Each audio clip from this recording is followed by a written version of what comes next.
Dumating po ba yung punto na nadi-discourage na po kayo sa iyong buhay, ano po, na sinasabi natin sa ating sarili, ano bang nangyayari sa buhay ko? What's wrong with me? No, bakit ako ganito? Sinisikap ko namang huwag nang magamit, pero bakit lagi pa rin akong nagagamit? Sinisikap ko namang huwag na magsinungaling, pero bakit pa ako nakapagsisinungaling? No? Para bagang nawawalan tayo ng pag-asa.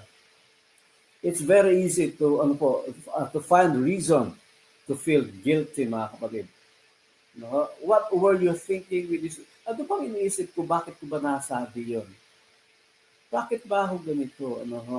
Now, mga kapatid, mahirap. And it goes on and on. Spiritual growth can be discouraging at times. Totoo po yan, mga kapatid. Kaya nga po tayo nang hihina. Parang katulad po yan sa aakyat sa Mount Everest. Parang katulad sa pag-akyat ng Mount Everest. The closer you get to the top, the farther away it seems. Bakit po? Sapagkat yung pagod ka na ba? Gusto mo na makarating doon sa taas. Pero nakihina ka na eh.